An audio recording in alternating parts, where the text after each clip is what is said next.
ನಮಸ್ಕಾರ. ಭಾರತದ ಇತಿಹಾಸದಲ್ಲಿ ಸರ್ಕಾರ ಒಂದು ಪುಸ್ತಕವನ್ನೇ ನಿಷೇಧ ಮಾಡಿತ್ತು. ಅಷ್ಟೇ ಅಲ್ಲ, ಸಿಕ್ಕ ಕಡೆ ಅದರ ಪ್ರತಿಯನ್ನು ಸುಟ್ಟು ಹಾಕಿತ್ತು ಅಂತ ಹೇಳಿದ್ರೆ ನಂಬೋಕಾಗತ್ತಾ? ಕೇಳಕ್ ಆಶ್ಚರ್ಯ ಆಗುತ್ತೆ. ಆ ಪುಸ್ತಕದ ಹೆಸರು ಎಲ್ ಡೊರಾಡೋ. ಕೋಲಾರದ ಚಿನ್ನದ ಗಣಿಗಳು ಅಂದ್ರೆ ಕೆಜಿಎಫ್ನಲ್ಲಿ 1951ರಿಂದ 2018ರವರೆಗೆ ನಡೆದ ಘಟನೆಗಳ ಬಗ್ಗೆ ಅದರಲ್ಲಿ ಬರೆಯಲಾಗಿತ್ತು. ಹೌದು, ಅದರ ಲೇಖಕ ಆನಂದ್ ಇಂಗಳಿಗೆಯವರ ಒಂದು ಟಿವಿ ಸಂದರ್ಶನದಿಂದಷ್ಟೇ ಈ ಕಥೆ ಹೊರಜಗತ್ತಿಗೆ ಗೊತ್ತಾಗಿದ್ದು. ಇಲ್ಲದಿದ್ರೆ ಮುಚ್ಚೋಗ್ತಿತ್ತು. ಖಂಡಿತ. ಹೌದು. ಅಂದ್ರೆ ಈ ಕಥೆ ಮೊದಲ ನೋಟಕ್ಕೆ ಒಬ್ಬ ವ್ಯಕ್ತಿಯ ಬಗ್ಗೆ ಅನ್ಸುತ್ತೆ ಅಲ್ವಾ? ಹೌದು. ಆದ್ರೆ ಇದು ಅದಕ್ಕಿಂತ ಬಹಳ ದೊಡ್ಡದು. ಇದರಲ್ಲಿ ಅಧಿಕಾರದ ಹಸಿವಿದೆ, ಆಮೇಲೆ ಮನುಷ್ಯನ ದುರಾಸೆ ಇದೆ, ಎಲ್ಲಕ್ಕಿಂತ ಹೆಚ್ಚಾಗಿ ಸ್ವಾತಂತ್ರ್ಯಕ್ಕಾಗಿ ನಡೆದ ಒಂದು ರಕ್ತಸಿಕ್ತ ಹೋರಾಟದ ಕಥೆ ಇದು. ಇಲ್ಲಿ ಚಿನ್ನ ಅನ್ನೋದು ಕೇವಲ ಒಂದು ಲೋಹವಾಗಿ ಉಳಿಯೋದಿಲ್ಲ. ಎಕ್ಸಾಕ್ಟ್ಲಿ, ಅದು ಸಾಮ್ರಾಜ್ಯಗಳನ್ನೇ ಕಟ್ಟುವ ಮತ್ತು ಕಟ್ಟಿದ ಸಾಮ್ರಾಜ್ಯಗಳನ್ನೇ ಧ್ವಂಸ ಮಾಡುವ ಒಂದು ಪ್ರಬಲ ಶಕ್ತಿಯಾಗಿ ಬದಲಾಗುತ್ತೆ. ಈ ಕಥೆಯ ಕೇಂದ್ರಬಿಂದು ರಾಕಿ ಅನ್ನೋ ಯುವಕ. ಅವನು ಹುಟ್ಟಿದ್ದಿನವೇ ಅವನ ಹಣೆಬರಹ ಕೆಜಿಎಫ್ನ ಕರಾಳ ಇತಿಹಾಸದ ಜೊತೆ ಬೆಸ್ಕೊಂಡ್ಬಿಟ್ಟಿತ್ತು. ಹಾಗಿದ್ರೆ ಬನ್ನಿ, ಸರ್ಕಾರ ಮುಚ್ಚಿಹಾಕನು ಯತ್ನಿಸಿದ ಆ ಕಥೆಯ ಆಳಕ್ಕೆ ಇಳಿದು ನೋಡೋಣ. ಕಥೆ ಶುರುವಾಗೋದು 1951ರಲ್ಲಿ. ಒಂದೇ ದಿನ 2 ಕಡೆ 2 ಪ್ರಮುಖ ಘಟನೆಗಳು ನಡೀತವೆ. ಹೌದು. ಒಂದು ಕಡೆ ಶಾಂತಿ ಅನ್ನೋ ಒಬ್ಬ ಬಡ ತಾಯಿಯ ಮಡಿಲಲ್ಲಿ ರಾಜಾ ಕೃಷ್ಣಪ್ಪ ಬೈರ್ಯ ಅಲಿಯಾಸ್ ರಾಕಿ ಅನ್ನೋ ಮಗು ಹುಟ್ಟುತ್ತೆ. ಅವನ ಹುಟ್ಟೇ ಒಂದು ಹೋರಾಟವಾಗಿತ್ತು. ಹೌದು. ಅದೇ ದಿನ ಇನ್ನೊಂದು ಕಡೆ ದಕ್ಷಿಣ ಮೈಸೂರು ರಾಜ್ಯದಲ್ಲಿ ಸರ್ಕಾರಿ ಅಧಿಕಾರಿಗಳು ಒಂದು ವಿಚಿತ್ರವಾದ ಹಳದಿ ಬಂಡೆಯನ್ನ ಪತ್ತೆ ಮಾಡ್ತಾರೆ. ಆ ಹಳದಿ ಬಂಡೆ ಬೇರೇನೂ ಅಲ್ಲ, ಅದು ಚಿನ್ನದ ಅದಿರು, ಅಪಾರ ಪ್ರಮಾಣದ ಚಿನ್ನ. ಈ ವಿಷಯ ಸೂರ್ಯವರ್ಧನ್ ಅನ್ನೋ ಒಬ್ಬ ಪ್ರಭಾವಿ ವ್ಯಕ್ತಿಯೇ ಕಿವಿಗೆ ಬೀಳುತ್ತೆ. ಹೌದು. ಅವನ ಕಣ್ಣುಗಳು ದುರಾಸೆಯಿಂದ ಹೊಳಿತವೆ. ಹೇಗಾದ್ರೂ ಮಾಡಿ ಅದನ್ನ ತನ್ನದಾಗಿಸ್ಕೋಬೇಕು ಅಂತ ಅವನು ನಿರ್ಧಾರ ಮಾಡ್ತಾನೆ. ಹಾಗಂತ ಅವನು ಸುಮ್ನೆ ಹೋಗಿ ಕೇಳೋದಿಲ್ಲ ಅಲ್ವಾ? ಖಂಡಿತ ಇಲ್ಲ. ಅವನು ಆ ಅಧಿಕಾರಿಗಳನ್ನ ನಿರ್ದಯವಾಗಿ ಕೊಂದು ಹಾಕ್ತಾನೆ. ಆಮೇಲೆ ಸರ್ಕಾರದ ಕಣ್ಣಿಗೆ ಮಣ್ಣೆರ್ಚಿ ಆ ಜಾಗದಲ್ಲಿ ನಾರಾಚಿ ಅನ್ನೋ ಸುಣ್ಣದ ಕಲ್ಲು ಗಣಿಗಾರಿಕೆ ಮಾಡ್ತೀನಿ ಅಂತ ಹೇಳ್ತಾನೆ. ಓ, ಹಾಗೆ ಹೇಳಿ ಪರ್ಮಿಷನ್ ತಗೊಳ್ತಾನಾ? ಹೌದು. 99 ವರ್ಷಗಳ ಕಾಲ ಆ ಜಾಗವನ್ನ ಗುತ್ತಿಗೆಗೆ ಪಡೀತಾನೆ. 99 ವರ್ಷಗಳ ಕಾಲ? ಹೌದು. ಹೊರಜಗತ್ತಿಗೆ ಅದು ಸುಣ್ಣದ ಕಲ್ಲು ಗಣಿ. ಆದರೆ ಒಳಗಡೆ ಅವನ ತನ್ನದೇ ಆದ ಒಂದು ಚಿನ್ನದ ಸಾಮ್ರಾಜ್ಯವನ್ನ ಅಂದ್ರೆ ಕೆಜಿಎಫ್ ಅನ್ನ ಸ್ಥಾಪಿಸ್ತಾನೆ. ಕಾನೂನು ಮೀರಿ ನಿಂತ ಒಂದು ಪ್ರತ್ಯೇಕ ಜಗತ್ತು. ಎಕ್ಸಾಕ್ಟ್ಲಿ. ಒಬ್ಬನೇ ಇಷ್ಟು ದೊಡ್ಡ ಸಾಮ್ರಾಜ್ಯವನ್ನ ಕಂಟ್ರೋಲ್ ಮಾಡೋದು ಅಸಾಧ್ಯ. ಅವನಿಗೆ ಸಹಾಯ ಮಾಡಕ್ ಯಾರಾದ್ರೂ ಇರಬೇಕಲ್ಲ? ಹೌದು. ಸೂರ್ಯವರ್ಧನಿಗೆ 5 ಜನ ಬಲಗೈ ಬಂಟರಿದ್ರು. ಅವನ ಸಾಮ್ರಾಜ್ಯದ 5 ಸ್ತಂಭಗಳಿದ್ದ ಹಾಗೆ. ಯಾರೆಲ್ಲ? ಅವನ ಕ್ರೂರ ತಮ್ಮ ಅಧೀರ ಕೆಜಿಎಫ್ನ ಭದ್ರತೆಯನ್ನ ನೋಡ್ಕೋತಿದ್ದ. ಕಮಲ್ ಚಿನ್ನದ ಶುದ್ಧೀಕರಣದ ಜವಾಬ್ದಾರಿ. ರಾಜೇಂದ್ರ ದೇಸಾಯಿ ಚಿನ್ನದ ಸಾಗಾಟದ ಉಸ್ತುವಾರಿ. ಓಕೆ. ಇನ್ನು ಪಶ್ಚಿಮ ಕರಾವಳಿಯ ಡಾನ್ ಆಂಡ್ರ್ಯೂಸ್ ಚಿನ್ನದ ಕಳ್ಳಸಾಗಣೆಯನ್ನ ನಿಯಂತ್ರಿಸ್ತಿದ್ದ. ಇವ್ರೆಲ್ರಿಗೂ ರಾಜಕೀಯ ಬೆಂಬಲ ಬೇಕಲ್ಲ? ಅದಕ್ಕೆ ಗುರು ಪಾಂಡ್ಯನಿದ್ದ, ಆಡಳಿತ ಪಕ್ಷದ ಅಧ್ಯಕ್ಷ. ಎಲ್ಲವೂ ಸರಿಯಾಗಿದ್ದಾಗೆ ಕಾಣ್ತಿತ್ತು. ಆದ್ರೆ ಅಧಿಕಾರ ಅನ್ನೋದು ಯಾವತ್ತೂ ಶಾಶ್ವತ ಅಲ್ಲ ಅಲ್ವಾ? ಖಂಡಿತ. ಯಾವಾಗ ಸೂರ್ಯವರ್ಧನ್ಗೆ ಪಾರ್ಶ್ವವಾಯು ಹೊಡೆಯುತ್ತೋ ಆಗ್ಲೇ ಈ ಸಾಮ್ರಾಜ್ಯದಲ್ಲಿ ಬಿರುಕು ಮೂಡಲು ಶುರುವಾಗುತ್ತೆ. ಓ. ಹಾಸಿಗೆ ಹಿಡಿದ ಸೂರ್ಯವರ್ಧನ್ ತನ್ನ ಉತ್ತರಾಧಿಕಾರಿಯಾಗಿ ತನ್ನ ಹಿರಿಯ ಮಗ ಗರುಡನನ್ನ ನೇಮಿಸ್ತಾನ. ಈ ನಿರ್ಧಾರ ಅವನ ಸಹಚರಗಳಿಗೆ ಇಷ್ಟ ಆಗೋದಿಲ್ಲ ಅಲ್ವಾ? ಸ್ವಲ್ಪವೂ ಇಲ್ಲ. ವಿಶೇಷವಾಗಿ ಅಧೀರನಿಗೆ. ಕೆಜಿಎಫ್ನ ಸಿಂಹಾಸನದ ಮೇಲೆ ಎಲ್ಲರ ಕಣ್ಣಿರುತ್ತೆ. ಇದೇ ಸಮಯದಲ್ಲಿ ತನ್ನ ಚಿಕ್ಕಪ್ಪ ಅಧೀರ ತನಗೆದುರಾಗಿ ಸಂಚು ಮಾಡ್ತಿದ್ದಾನೆ ಅನ್ನೋ ಅನುಮಾನ ಗರುಡನಿಗೆ ಬರುತ್ತೆ. ಓಕೆ. ಅವನು ಅಧೀರ ಹೋಗ್ತಿದ್ದ ಕಾರನ್ನ ಬಾಂಬಿಟ್ಟು ಸ್ಫೋಟಿಸ್ಬಿಡ್ತಾನೆ. ಅಂದ್ರೆ ಅವನನ್ನ ಕೊಂದು ಬಿಡ್ತಾನಾ? ಹೌದು. ಅಧೀರ ಸತ್ತೇ ಹೋದ ಅಂತ ಎಲ್ಲರೂ ನಂಬ್ತಾರೆ. ಗರುಡ ಕೆಜಿಎಫ್ನ ನಿರಂಕುಶ ಪ್ರಭುವಾಗಿ ಮೆರೆಯಲು ಶುರು ಮಾಡ್ತಾನೆ. ಕೆಜಿಎಫ್ನಲ್ಲಿ ಈ ಅಧಿಕಾರದ ಆಟ ನಡೀತಿದ್ರೆ ಸಾವಿರಾರು ಕಿಲೋಮೀಟರ್ ದೂರದ ಬಾಂಬೆಯಲ್ಲಿ ಇನ್ನೊಂದು ಶಕ್ತಿ ಹುಟ್ಟುತ್ತಿತ್ತು. ಹೌದು, ಅದುವೇ ರಾಕಿ. ಚಿಕ್ಕ ವಯಸ್ಸಿನಲ್ಲೇ ತಾಯಿಯನ್ನ ಕಳೆದುಕೊಂಡ ರಾಕಿ ಬೀದಿಗಳಲ್ಲಿ ಬೆಳೀತಾನೆ. ಆದರೆ ಅವನ ತಾಯಿ ಸಾಯುವ ಮುನ್ನ ಅವನಿಂದ ಒಂದು ಮಾತು ತೆಗೆದುಕೊಂಡಿರ್ತಾಳೆ. ಅದೇನದು? ನೀನು ಹೇಗೆ ಬದುಕ್ತೀಯೋ ಗೊತ್ತಿಲ್ಲ, ಆದರೆ ಸಾಯುವಾಗ ಈ ಜಗತ್ತಿನ ಅತಿ ದೊಡ್ಡ ಶ್ರೀಮಂತನಾಗಿರ್ಬೇಕು ಅಂತ. ಆ ಒಂದು ಮಾತು ಅವನ ತಲೆಯಲ್ಲಿ ಅಚ್ಚೊತ್ತು ಬಿಡುತ್ತೆ. ಆ ಮಾತು ಅವನಿಗೊಂದು ಗುರಿ ಮಾತ್ರ ಆಗಿರಲಿಲ್ಲ, ಅದೊಂದು ಧರ್ಮವೇ ಆಗ್ಬಿಟ್ಟಿತ್ತು. ಹೌದು. ಅದಕ್ಕಾಗಿ ಅವನು ಶಕ್ತಿ ಮತ್ತು ಸಂಪತ್ತಿನ ಗಳಿಸಲು ಯಾವುದೇ ಹಾದಿ ಹಿಡಿಯೋಕ್ಕೂ ಸಿದ್ಧನಿದ್ದ. ಸರಿ. ಅವನು ಶೆಟ್ಟಿ ಅನ್ನೋ ಚಿನ್ನದ ಕಳ್ಳ ಸಾಗಾಣಿಕೆದಾರನ ಹತ್ತಿರ ಕೆಲಸಕ್ಕೆ ಸೇರಿ ತನ್ನ ಚಾಣಾಕ್ಷತನ ಮತ್ತು ನಿರ್ಭಯತೆಯಿಂದ ಬಾಂಬೆಯ ಭೂಗತ ಜಗತ್ತಿನಲ್ಲಿ ಅತಿ ವೇಗವಾಗಿ ಮೇಲೇರುತ್ತಾನೆ. ಅವನ ಹೆಸರು ಎಲ್ಲೆಡೆ ಹರಡುತ್ತೆ. ಹೌದು. ಬಾಂಬೆಯಲ್ಲಿ ರಾಕಿ ಬೆಳೀತಿದ್ದ ಹಾಗೆ ಕೆಜಿಎಫ್ನಲ್ಲಿದ್ದವರ ಕಣ್ಣು ಇವನ ಮೇಲೆ ಬಿತ್ತು, ಸರಿನಾ? ಖಂಡಿತ.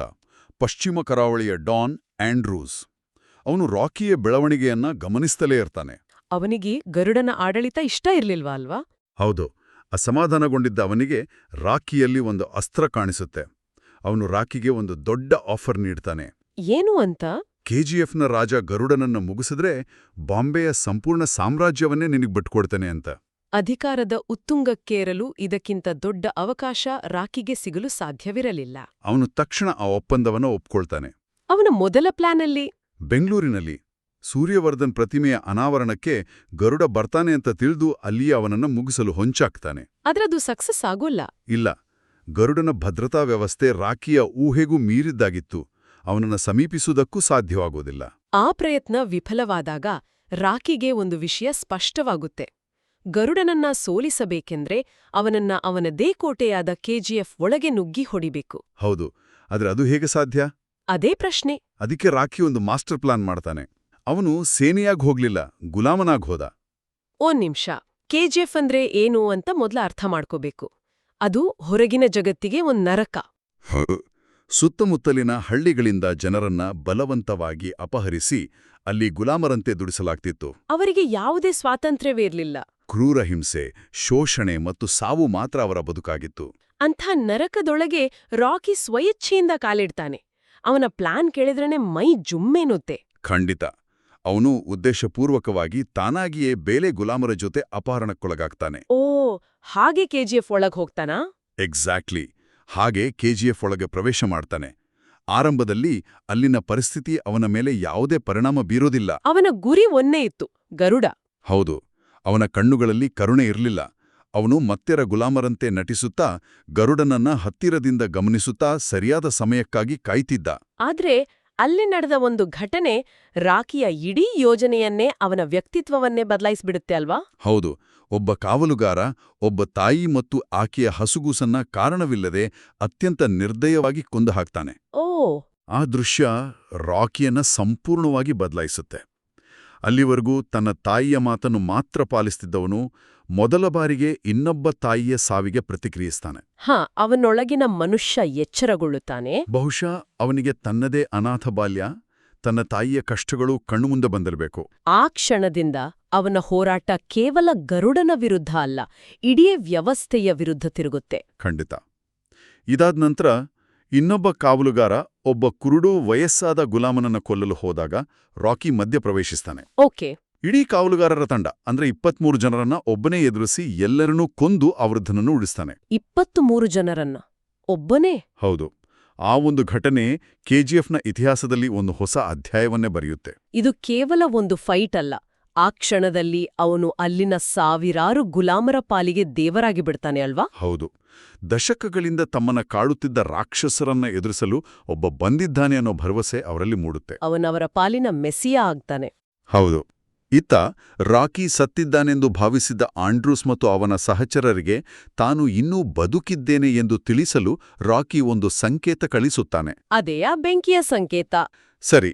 ಅವನು ಕೊಂದ 23 ಕಾವಲುಗಾರರ ಶವಗಳನ್ನ ಒಂದೆಡೆ ರಾಶಿ ಹಾಕಿ ಗುಲಾಮರಿಗೆ ಅದಕ್ಕೆ ಬೆಂಕಿ ಹಚ್ಚಲು ಆಜ್ಞಾಪಿಸ್ತಾನೆ. ದಟ್ಟ ಕತ್ತಲಿಯಲ್ಲಿ ಆಕಾಶದೆತ್ತರಕ್ಕೆ ಹೊತ್ತಿ ಉರಿಯುವ ಆ ಜ್ವಾಲೆಗಳು ರಾಕಿ ಇನ್ನೂ ಜೀವಂತವಾಗಿದ್ದಾನೆ ಅನ್ನೋ ಸುದ್ದಿಯನ್ನ ಗರುಡನಿಗೆ ತಲುಪಿಸುತ್ತವೆ. ಅದೇ ಸಮಯದಲ್ಲಿ ಕೆಜಿಎಫ್ನ ಅರಮನೆಯಲ್ಲಿ ಇನ್ನೊಂದು ನಾಟಕ ನಡೀತಿಲತ್ತೆ. ಹೌದು. ಗರುಡನ ತಮ್ಮ ವಿರಾಟ್. ಅವನು ತನ್ನ ತಂದೆಯನ್ನೇ ಕೊಂದ್ಬಿಡ್ತಾನೆ ಅಲ್ವಾ? ಹೌದು. ಅಧಿಕಾರದ ದುರಾಸೆಯಿಂದ ಹಾಸಿಗೆ ಹಿಡಿದಿದ್ದ ತನ್ನ ತಂದೆ ಸೂರ್ಯವರ್ಧನನನ್ನ ಹುಸುರುಗಟ್ಟಿಸಿ ಕೊಂದುಬಿಡುತ್ತಾನೆ. ಈ ಗೊಂದಲದ ಲಾಭ ರಾಕಿಗೆ ಸಿಗತ್ತೆ. ಖಂಡಿತ. ತಂದೆಯ ಸಾವಿನಿಂದ ವಿಚಲಿತನಾದ ಗರುಡ ಅರಮನೆಗೆ ಧಾವಿಸ್ತಾನೆ. ಇದೇ ಅವಕಾಶ ಬಳಸ್ಕೊಂಡು ರಾಕಿ ಗಣಿಯೊಳಗಿನ ರಹಸ್ಯ ಸುರಂಗ ಮಾರ್ಗದ ಮೂಲಕ ಗರುಡನ ನಿವಾಸದ ಬಳಿ ತಲುಪ್ತಾನೆ.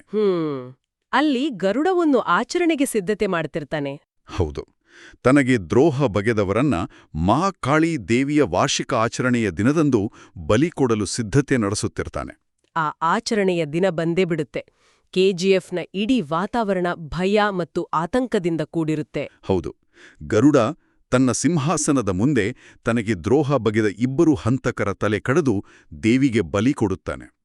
ಇಡೀ ಜನಸಮೂಹ ಭಯದಿಂದ ನಡುಗುತ್ತಿರುತ್ತೆ. ಆಮೇಲೆ ಮೂರನೇ ಹಂತಕನ ಸರದಿ ಬಂದಾಗ ಆ ವೇಷದಲ್ಲಿದ್ದ ರಾಕಿ ಇದ್ದಕ್ಕಿದ್ದಂತೆ ಮೇಲೆದ್ದು ಯಾರೂ ಊಹಿಸದ ರೀತಿಯಲ್ಲಿ ಸಾವಿರಾರು ಗುಲಾಮರ ಕಣ್ಣೆದುರೇ ಗರುಡನ ಶಿರಚ್ಛೇದ ಮಾಡಿಬಿಡುತ್ತಾನೆ. ಆ ಕ್ಷಣ ಹೇಗಿರ್ಬೇಕಾ, ಕಾಲವೇ ಸ್ತಬ್ಧವಾದಂತೆ. ಹೌದು, ದಶಕಗಳಿಂದ ಗುಲಾಮಗಿರಿಯಲ್ಲಿ ನರಳುತ್ತಿದ್ದ ಸಾವಿರಾರು ಜನರು ತಮ್ಮ ಕಣ್ಣುಗಳನ್ನೇ ನಂಬಲಾಗದೆ ನಿಲ್ತಾರೆ. ಮೊದಲು ಮೌನ. ಹೌದು, ಮೊದಲು ಮೌನ. ನಂತರ ಆ ಮೌನ ಒಡೆದು ಸಾವಿರಾರು ಕಂಠಗಳು ಒಟ್ಟಾಗಿ ರಾಕಿ ಎಂದು ಘೋಷಣೆ ಕೂಗುತ್ತವೆ. ಅವರು ರಾಕಿಯಲ್ಲಿ ತಮ್ಮ ಹೊಸ ನಾಯಕನನ್ನು, ತಮ್ಮ ವಿಮೋಚಕನನ್ನು ಕಾಣುತ್ತಾರೆ. ಹೌದು. ಈ ಸುದ್ದಿ ಕೇವಲ ಕೆಜಿಎಫ್ಗೆ ಸೀಮಿತವಾಗಿ ಉಳಿಯೋದಿಲ್ಲ ಅಲ್ವಾ? ಖಂಡಿತ ಇಲ್ಲ. ಈ ಸುದ್ದಿ ಕಾಳ್ಗಿಚ್ಚಿನಂತೆ ಹರಡುತ್ತೆ. ದುಬೈನಲ್ಲಿರುವ ಇನಾಯತ್ ಖಲೀಲ್, ಅಂತಾರಾಷ್ಟ್ರೀಯ ಡಾನ್. ಹೌದು, ಭಾರತದ ಮುಂದಿನ ಪ್ರಧಾನಿಯಾಗಲಿರುವ ರಮಿಕಾ ಸೇನ್ ಮತ್ತು ಎಲ್ಲರೂ ಸತ್ತಿದ್ದಾನೆಂದು ಭಾವಿಸಿದ್ದ, ಆದರೆ ಬದುಕುಳಿದಿದ್ದ ಅಧೀರನಿಗೂ ಈ ಸುದ್ದಿ ತಲುಪುತ್ತದೆ. ಅವರೆಲ್ಲರ ದೃಷ್ಟಿ ಈಗ ಕೆಜಿಎಫ್ನತ್ತೆ ತಿರುಗುತ್ತದೆ. ಆಟ ಈಗ ಇನ್ನಷ್ಟು ದೊಡ್ಡದಾಗಿತ್ತು.